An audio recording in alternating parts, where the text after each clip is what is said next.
بسم اللہ الرحمن الرحیم۔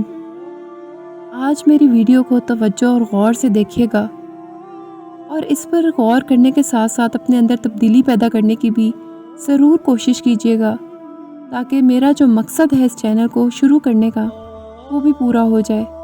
میں جب بھی باہر نکلتی ہوں تو میں بہت زیادہ سوچ میں پڑ جاتی ہوں کہ ہم لوگ ایز اے مسلم کیا کر رہے ہیں، ہماری کیا ڈیوٹیز تھیں اور ان ڈیوٹیز کو بھول کر ہم کن کاموں میں پڑ گئے ہیں۔ آپ سب جانتے ہیں کہ ہم لوگ اللہ سے کتنے دور ہو چکے ہیں۔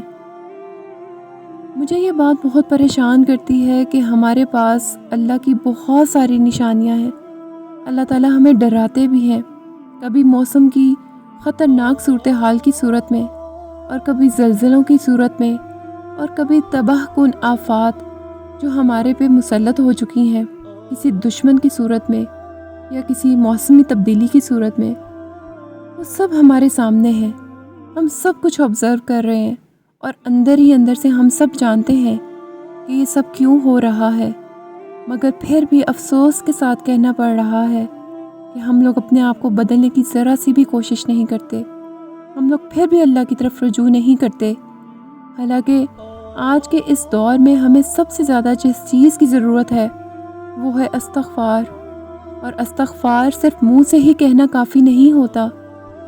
آپ کو بہت سارے لوگ یہ بتائیں گے کہ اتنی مرتبہ استغفار پڑھ لیں اور اتنی ہی بار استغفار کی تسبیح کر لیں، لیکن یہ کوئی نہیں بتاتا کہ استغفار کا مطلب ہے کیا۔ استغفار تب تک استغفار نہیں ہوتی جب تک کہ آپ اپنے آپ کو اندر سے بدلنے کی کوشش نہیں کرتے، جب تک آپ خود سے یہ عہد نہیں کریں گے کہ میں نے اپنے آپ کو اب بدلنا ہے، میرے پاس ابھی بھی وقت ہے، جب تک میں زندہ ہوں میرے پاس مہلت ہے، میں نے اپنے آپ کو بدل کر رہنا ہے، میں نے اپنے آپ کو اللہ کے احکامات کے تابع بنانا ہے۔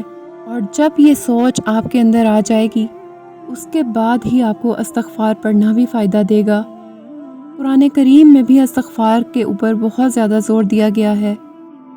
ارشاد باری تعالیٰ ہے فَقُلْتُ اسْتَغْفِرُوا رَبَّكُمْ إِنَّهُ كَانَ غَفَّارًا يُرْسِلِ السَّمَاءَ عَلَيْكُمْ مِدْرَارًا وَيُمْدِدْكُمْ بِأَمْوَالٍ وَبَنِينَ وَيَجْعَلْ لَكُمْ جَنَّاتٍ وَيَجْعَلْ لَكُمْ أَنْهَارًا مَا لَكُمْ لَا تَرْجُونَ لِلَّهِ وَقَارًا۔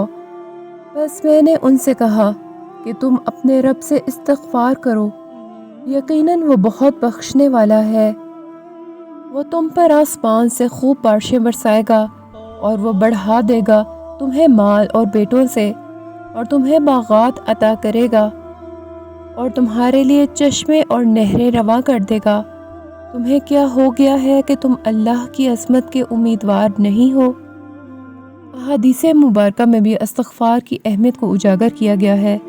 حضرت عبداللہ بن بسر رضی اللہ عنہ بیان کرتے ہیں، رسول اللہ صلی اللہ علیہ وسلم نے فرمایا، اس شخص کے لیے خوشخبری ہو جو اپنے نامہ اعمال میں بہت زیادہ استغفار پائے۔ عائشہ رضی اللہ عنہا سے مروی ہے کہ نبی صلی اللہ علیہ وسلم نے فرمایا، اگر تم نے کوئی گناہ کیا ہے تو اللہ تعالیٰ سے معافی مانگو اور اس سے توبہ کرو، کیونکہ گناہ سے توبہ ندامت اور استغفار ہے۔ اختتام پر بہت ہی خوبصورت حدیث آپ کے ساتھ شیئر کر رہی ہوں۔ زبیر بن عوام رضی اللہ عنہ سے مرفوعاً مروی ہے کہ جو شخص اس بات کو پسند کرتا ہے کہ اس کا اعمال نامہ اسے اچھا لگے تو وہ کثرت سے استغفار کرے۔ کثرت سے استغفار کرنا نامہ اعمال کو خوبصورت بنا دے گا۔ اللہ تعالیٰ ہمیں اپنے آپ کو بدلنے اور اپنی طرف رجوع کرنے والا بنائے، آمین۔